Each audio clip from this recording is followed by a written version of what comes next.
sa aming debosyon. Purihin ang Panginoon. Viva o Jesus Nazareno, awit at papuri, alay namin sa'yo. Hindi na talangin ang pagsamo ng bayan mo. Viva o Jesus Nazareno.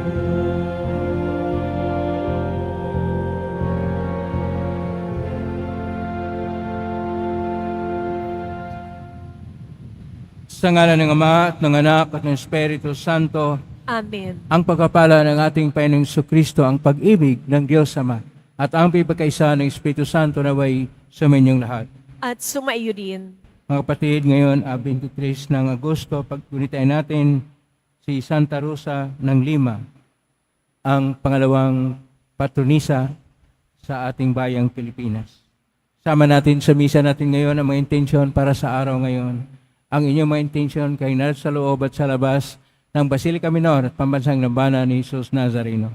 Ang mga intensyon naman nakiisa sa atin sumita ng live streaming through Facebook, Live, YouTube, X at pabang social media dito sa ating bansa at iba't ibang dako ng mundo. Idagdag rin natin ang ating intensyon para sa kapayapaan sa buong mundo. Mga minamahal kong mga kapatid, tayo ay tinatawag na mabuhay ayon sa pag-ibig ng Diyos. Sa mga sandali na tayo nagkukulang at nagkasala, dumulog tayo sa mga Panginoong nagpapatawad ng lubos. Sinugong tagapagpagaling sa mga nagsisisi, Panginoon, kaawaan mo kami. Panginoon, kaawaan mo kami. Dumating na tagapaganyayang mga makasalanan ay magsisi, Kristo, kaawaan mo kami. Kristo, kaawaan mo kami. Nakaluklok ka sa kanan ng Diyos Ama para ipamagitan kami, Panginoon, kaawaan mo kami. Panginoon, kaawaan mo kami. Kaawaan tayo makapangyarihang Diyos, patawarin tayo sa ating mga kasalanan, at patnubayan tayo sa buhay na walang hanggan. Amen. Manalangin tayo. Ama naming makapangyarihan, ginawa mong si Santa Rosa ay mag-alab sa iyong pag-ibig, ano pat nilisan niya ang tanang bagay sa daigdig upang tanging para sa iyo makapamuhay ng may matinding pagtitiis na bukal sa kalooban. Bilang tugon sa kanyang pagdalangin, kami nawang tumatahak sa iyong landasin ay makalakap ng tamis ng pag-ibig sa iyong piling sa pangitan ni Kristo kasama ng Espiritu Santo magpasaw na hanggan. Amen. Magsiupo ang lahat. Pagbasa mula sa aklat ni Propeta Ezekiel.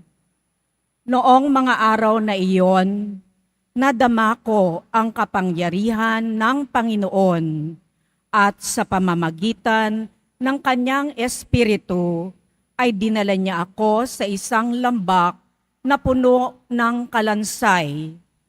Inilibot niya ako sa lugar na yaong puno ng mga kalansay na tuyong-tuyo na. Tinanong niya ako, "Tao, palagay mo ba ay maaari pang mabuhay ang mga kalansay na ito?" Sumagot ako, "Kayo po lamang ang nakaaalam, Panginoon." Sinabi niya sa akin, "Magpahayag ka sa mga kalansay na ito. Sabihin mo, mga tuyong kalansay, dinggin ninyo ang salita ng Panginoon. Ito ang ipinasasabi niya. Bibigyan ko kayo ng hininga at kayo'y mabubuhay. Lalagyan ko kayo ng litid at laman at babalutin ng balat. Bibigyan ko kayo ng hininga at kayo'y mabubuhay. Sa gayon, makikilala nila akong ang Panginoon." Nagpahayag nga ako tulad ng utos sa akin. Nang ako'y nagsasalita, nagkaroon ng malakas na ugong at nabuo ang mga kalansay. Nakita kong sila'y nagkaroon ng litid at laman. Nabalot sila ng balat, ngunit hindi pa humihinga. Sinabi sa akin ng Panginoon, "Tao, tawagan mo ang hangin sa lahat ng dako. Sabihin mong ipinasasabi ko, hangin, hingahan mo ang mga patay na ito upang sila'y mabuhay." Nagpahayag nga ako at pumasok sa kanila ang hininga. Nabuhay nga sila at nang magtayuan, sila'y ubod ng dami, parang isang malaking hukbo. Sinabi sa akin ng Panginoon, "Tao, ang bansang Israel ay tulad ng mga kalansay na ito. Sinasabi nila, tuyo na ang aming mga buto, wala na kaming pag-asa, lubusan na kaming pinabayaan. Kaya nga, magpahayag ka. Sabihin mong ipinasasabi ko, bayan ko, ibubukas ko ang inyong libingan. Ibabangon ko kayo at iuuwi sa inyong bayan. Kung maibukas ko na ang inyong libingan at maibangon ko kayo, makikilala ninyong ako ang Panginoon.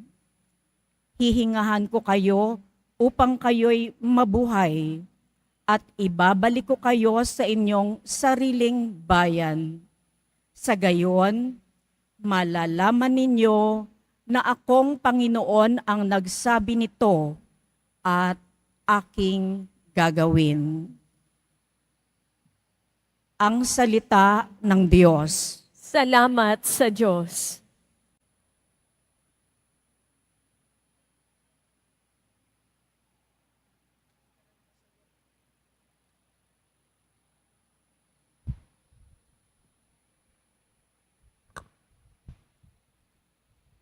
Panginooy papurihan, sa pag-ibig niya'y kailanman. Panginooy papurihan, sa pag-ibig niya kailanman. Ang mga naligtas, tinubos ng Diyos, bayaang magpuri, yamang nangaligtas sa tulong ng poon, sa sariling bayan, sila ay tinipot pinagsama-sama, silangat kanluran, timog at hilaga ay doon kinuha. Panginooy papurihan, sa pag-ibig niya kailanman. Mayroon nang naglumagak sa ilang nadako at doon nanahan sapagkat sa lungsod ay wala nang lugar silang matirahan, wala nang makain, kaya't nagagutom na uhaw na lubha. Ang katawan nila ay naging lupaypay, labis na ng hina. Panginooy papurihan, sa pag-ibig niya kailanman. Nang sila'y magipit sa Panginoong Diyos, sila ay tumawag at dininig naman sa gipit na lagay, sila'y iniligtas. Inialis sila sa lugar na iyon at pinatnubayan, tuwirang dinala sa payapang lungsod at doon tumahan. Panginooy papurihan, sa pag-ibig niya kailanman. Kaya dapat namang sa Panginoong Diyos ay magpasalamat dahil sa pag-ibig at kahanga-hanga niyang pagliligtas, yaong nauuhaw ay pinaiinom upang masiyahan. Ang nangagugutom ay pawang binusog sa mabuting bagay. Panginooy papurihan, sa pag-ibig niya kailanman. Magsitayo ang lahat.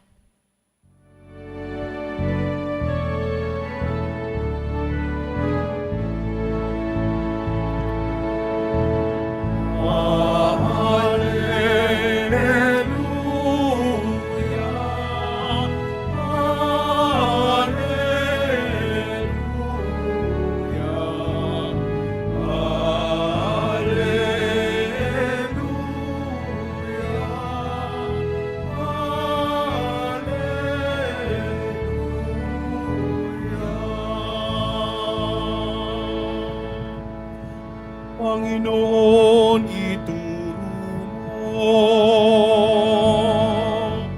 Ngayong landas ay sundin ko sa pagtahak sa totoo.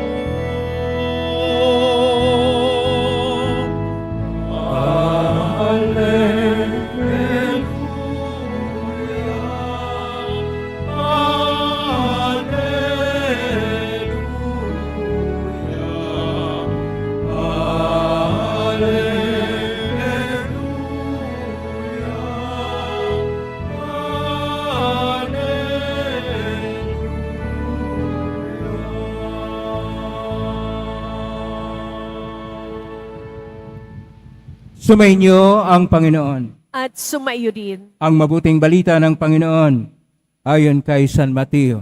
Papuri sa iyo, Panginoon.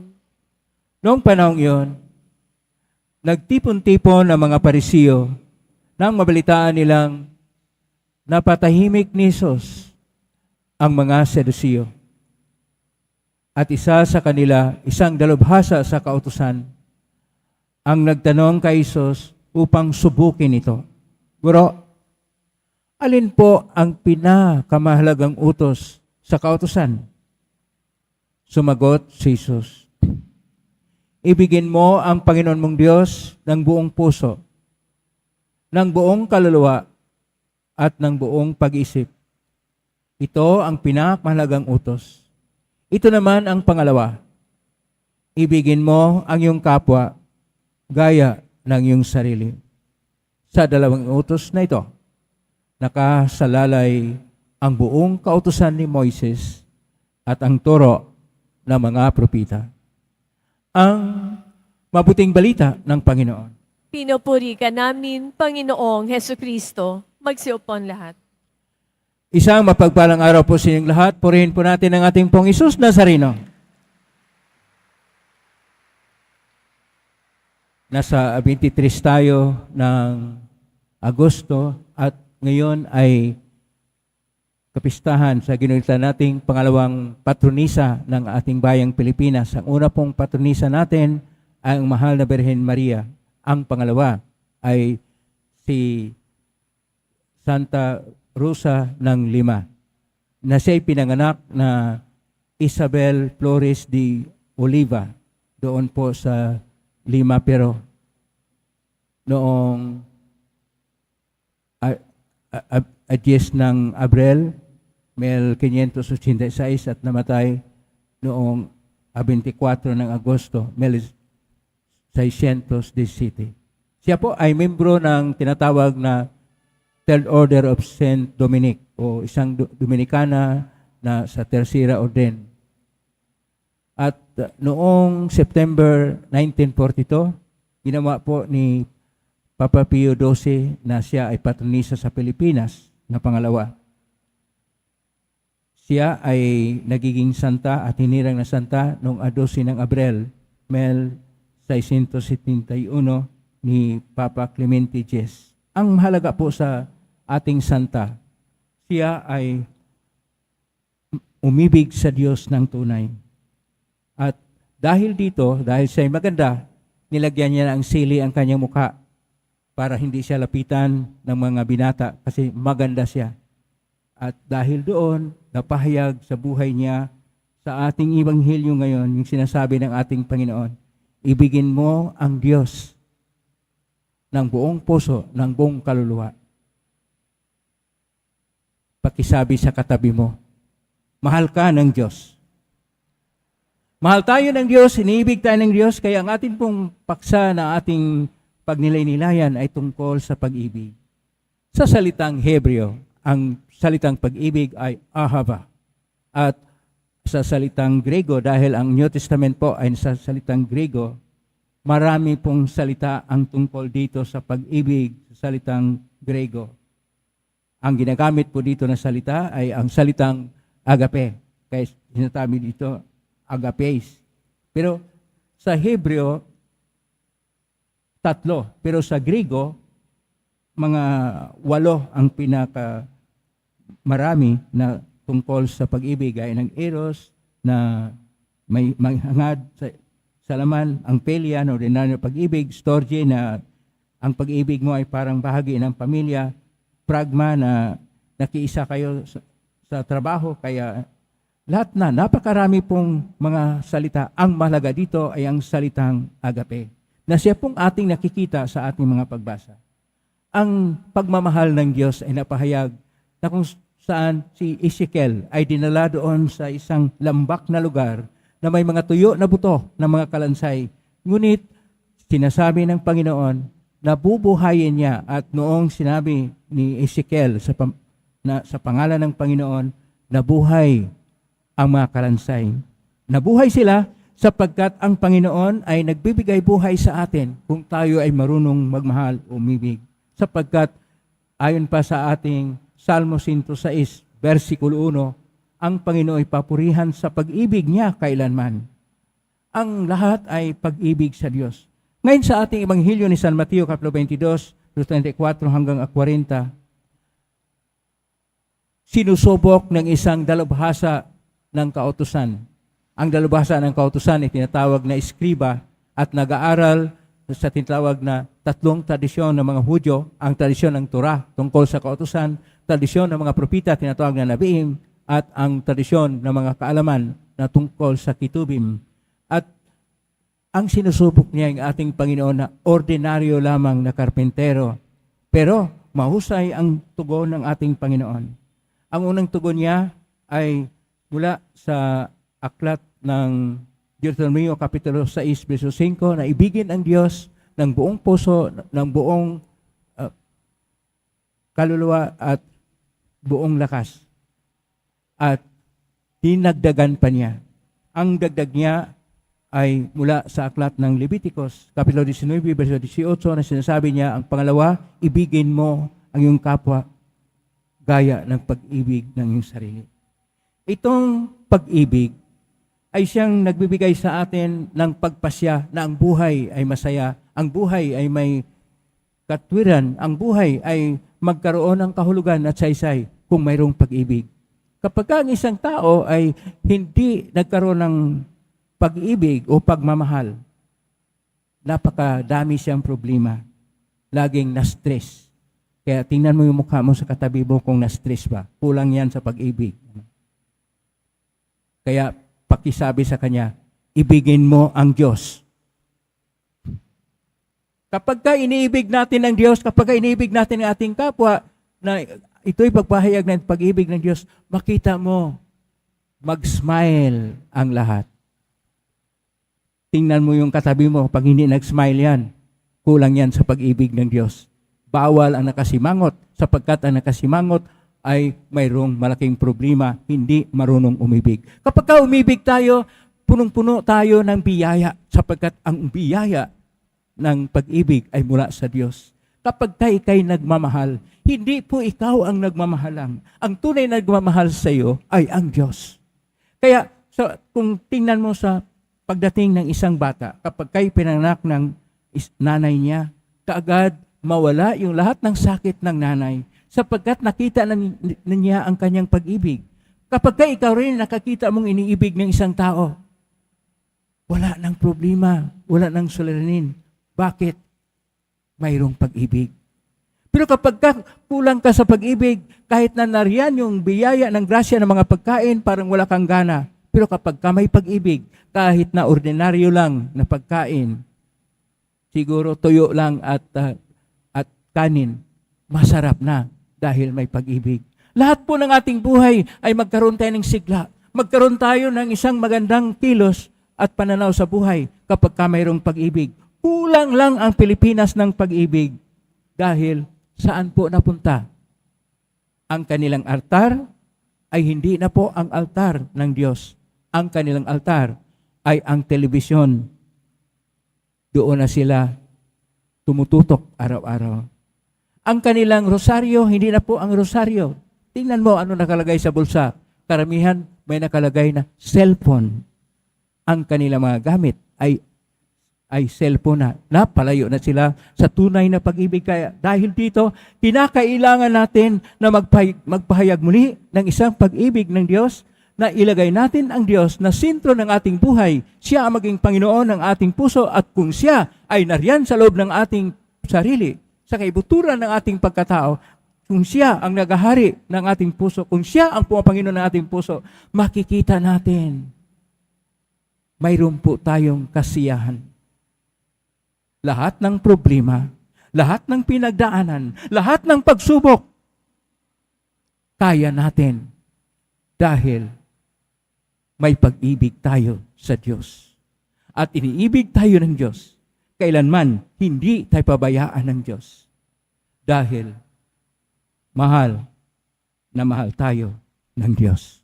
Amen? Purihin natin ang Diyos.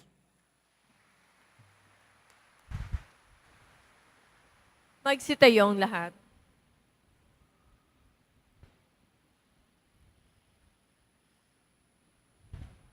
Minamahal ko mga kapatid, ihayag natin ang ating pag-ibig sa Panginoong Diyos ng buong puso, kaluluwa, isip at lakas.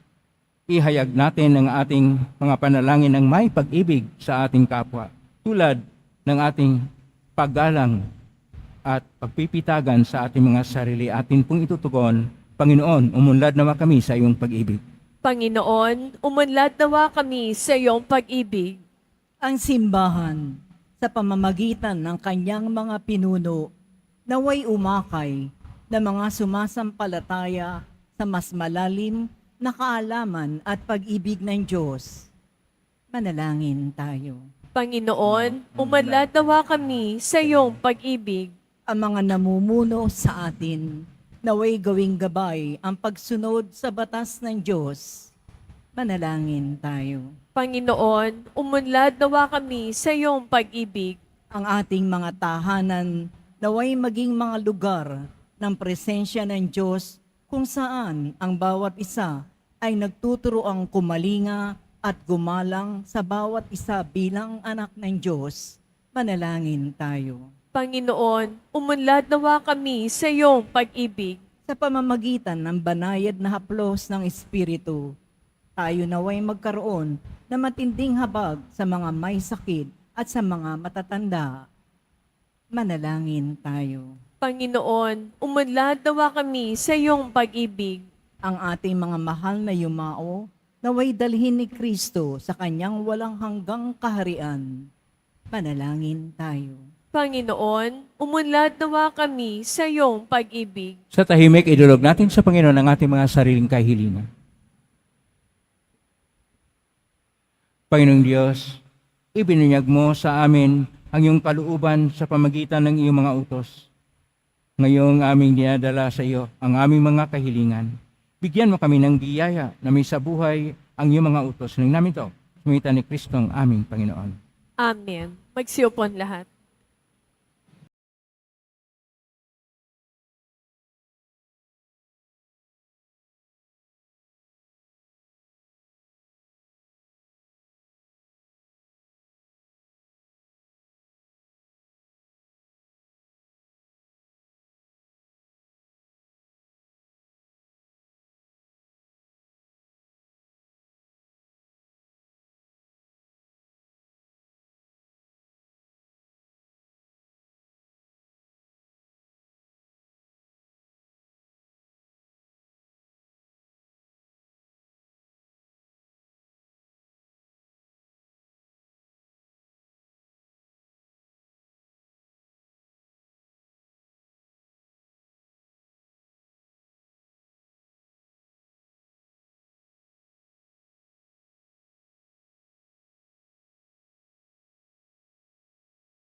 Yung lahat, Manalangin kayo kapatid upang paghahain natin ay kalugdan ng Diyos amang makapangyarihan.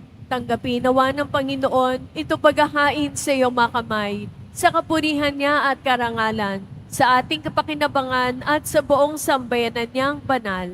Ama naming lumikha, sa pagpapayag namin sa iyong kadakilaan, ngayong ginuwita namin ang dalagang si Santa Rosa ng Lima, ay kalugod-lugod niyang kagitingan sa pamumuhay, ay mapagin dapat nawang kalugdan mo ang aming mga alay.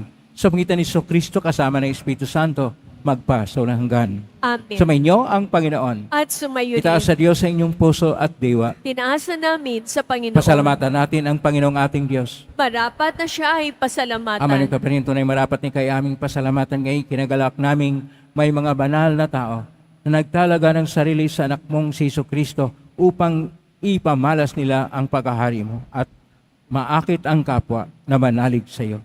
Ngayon sa amin ibinigay yung anak na minamahal, ang kabanalang iyong taglay at hangad mong kamtin ng tanan. Ito ang pinanggalingang amin ngayong nilingon. Dito mo rin nais kaming makarating at humantong. Kaya isa namang hel si awit ng papuris yung pay sa kalangitan, kami nagbubunyi sa iyong kadakilaan.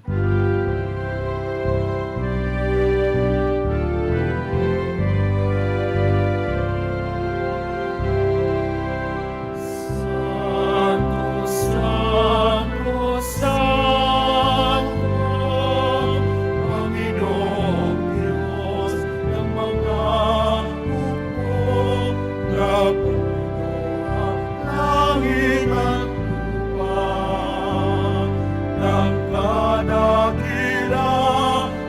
mo.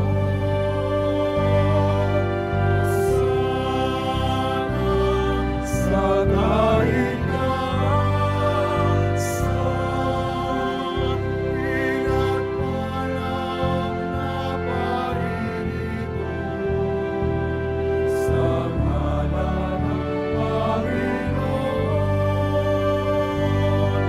Hosana sa kainaan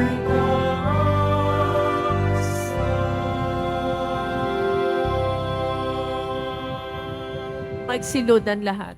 Ama naming banal, ikaw ang bukal ng tanang kabanalan, kay sumitan ng Espiritu ng banal, makalob na ito pang para sa aming maging katawan at dugo ng aming Panginoong Kristo. Bago niya pinagtiisang kusang loob na maging handog, hinawakan niya ang tinapay, pinasalamatan kanya. Pinaghati-hati niya yon, iniabot sa kanyang malagad at sinabi, tanggapin ninyong lahat ito at kanin. Ito ang aking katawan na ihandog para sa inyo.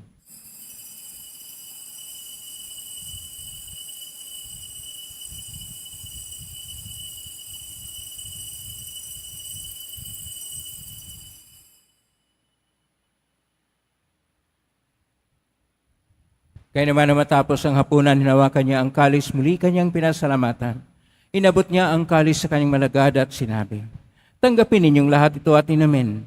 Ito ang kalis ng aking dugo ng bago at walang hanggang tipan. Ang aking dugo na ibubuhos para sa inyo at para sa lahat sa kapagpapatawad ng mga kasalanan. Gawin niyo ito sa pag-alala sa akin.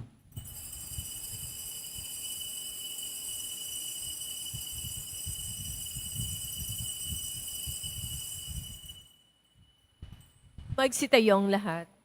Ang misteryo ng pananampalataya. Si Kristo'y namatay, si Kristo'y nabuhay, si Kristo'y babalik sa wakas ng panahon. Ama, ginagawa namin ngayon ang paglala sa pagkamatay at muling pagkabuhay ng anak at naalay namin sa iyo ang tinapay nagbibigay buhay at ang kalis na nagkakalob ng kaligtasan. Kami nagpapasalamat dahil kami narapat na tumayo sa harap mo para maglingkod sa iyo. Isinasamo namin kami magsasalo-salo sa katawan at tugo ni Kristo ay mabuklod sa pagkakaisa sa pamagitan ng Espiritu Santo. Ama, lingapin simbahang laganap sa buong daigdig. Pususin mo kami sa pag-ibig, kaisa ni Francisco na aming Papa at ni Jose na aming Obispo at ng Tanang Kaparian. Alalahanin mo rin mga kapatid namin na imlay, may pag-asang sila'y muling mabuhay, ganyan lahat ng mga pumanaw. Kawaan mo sila at patuloyin sa iyong kaliwanagan. Kawaan mo ilipatin kaming lahat na makasalo siyang buhay na walang wakas, kaisa na Birhen Maria na Ina ng Diyos, ng kabiyak ng puso niyang si San Jose, kaisa ang mga apostol, ni San Juan Bautista, ni Santa Rosa ng Lima, ni San Roque, ni San Luis Ruiz de Manila, San Pedro Calungsod at ng lahat ng mga banal na namuhay sa daigdig ng kalugod-lugod sa iyo, may pagdiwang nawa namin ang pagpupuri si karangal mo sa pangitan ng anak na aming Panginoong Hesukristo. Sa pamamagitan ni Kristo, kasama niya at sa Kanya, ang lahat ng parangal at papuri ay sa iyo, Diyos Amang makapangyarihan, kasama ng Espiritu Santo, magpasawalang hanggan.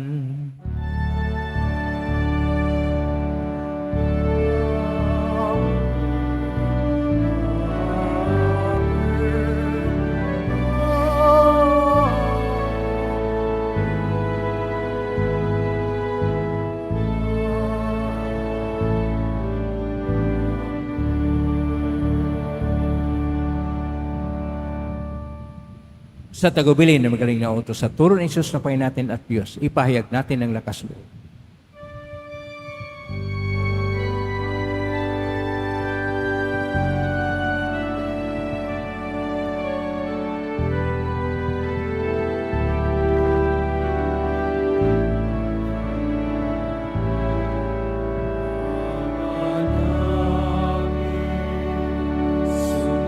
Sumasalangit ka,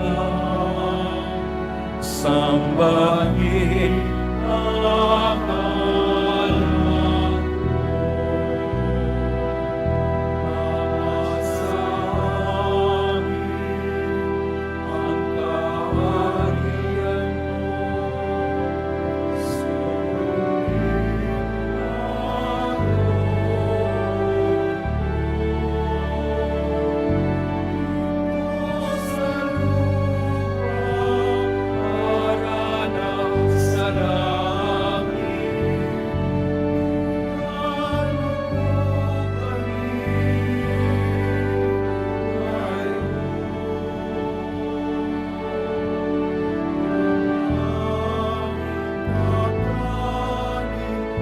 amin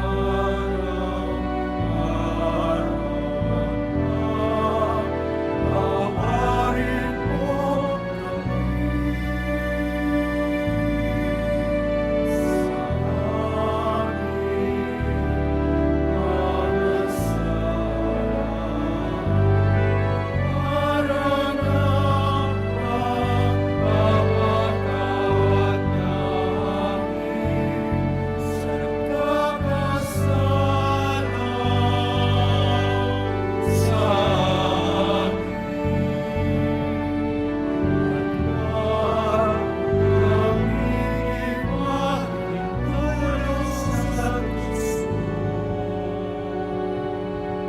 Suriin ang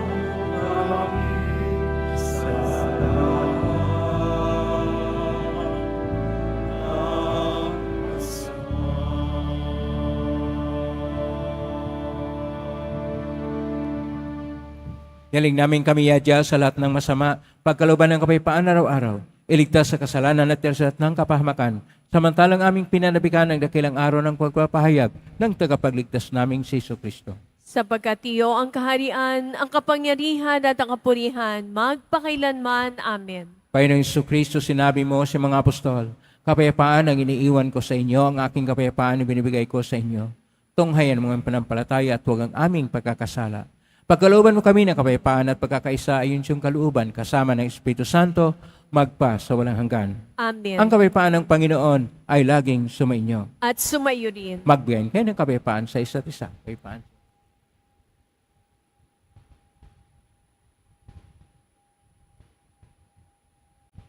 Kordero ng Diyos na nag-aalis sa mga kasalanan ng sanlibutan, maawa ka sa amin. Kordero ng Diyos na nag-aalis sa mga kasalanan ng sanlibutan, maawa ka sa amin. Kordero ng Diyos na nag-aalis sa mga kasalanan ng sanlibutan, ipagkaloob mo sa amin ang kapayapaan. Magsilud pong lahat. Ito ang kordero ng Diyos. Ito ang nag-aalis na makasalanan ng sanlibutan. Mapalad ang mga inaanyayahan sa piging ng kordero. Panginoon, hindi ako karapat-dapat na magpatuloy sa iyo, ngunit sa isang salita mo lamang ay gagaling na ako. Katawan ni Kristo. Amen.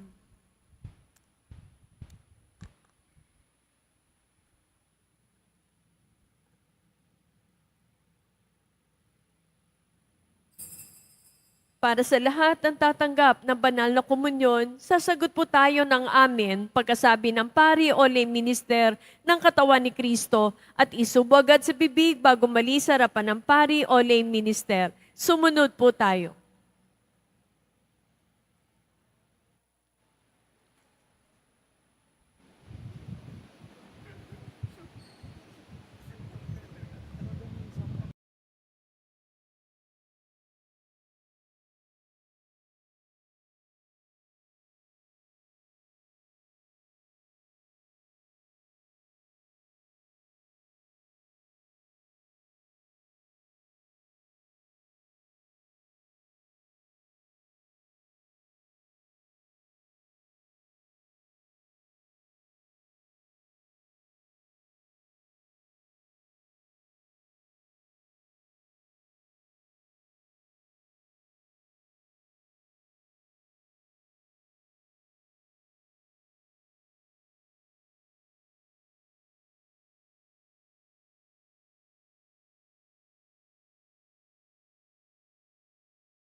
po ang lahat. Manalangin tayo, Ama naming mapagmahal. Sa pagsasalo namin ngayon sa banal na pakikinabang, matulungan naman kami ng ulirang katapatan ni Santa Rosa ng Lima upang tanging ikaw ang aming mahalin habang inaako namin ang malasakit ni Jesucristo kasama ng Espiritu Santo magpa sa walang hanggan. Amen. Sumainyo ang Panginoon. At sumayo din. Mahal na pong Isus Nazareno. Inagos ng cross ang walang maliw na pag-ibig ng Diyos ng katauhan. Pakinggan mong kilinganing ka na nagsusumamo sa makamtanawan nila ang iyong katugunan at tanggapin ang kasagutan mo itang loob na tinatanaw. Basbasan din po ninyo ang mga dalang imahen, dasal at mga bagay-bagay. Basbasan ang may makaramdaman. Sa witan ng benisyon ito na maaala ng pangakon sa binyag na ikaw ang ibigin at paglalingkuran bilang Panginoon magpa sa walang hanggan. Amen. Pagpalain kayo makapangyarihang Diyos, Ama at Anak at Espiritu Santo, Amen. may kang taglayang kapayapaan, pag-ibig at pag-asa ng Pong Isus Nazareno. Salamat sa Diyos. Purihin natin ang ating Pong Isus Nazareno.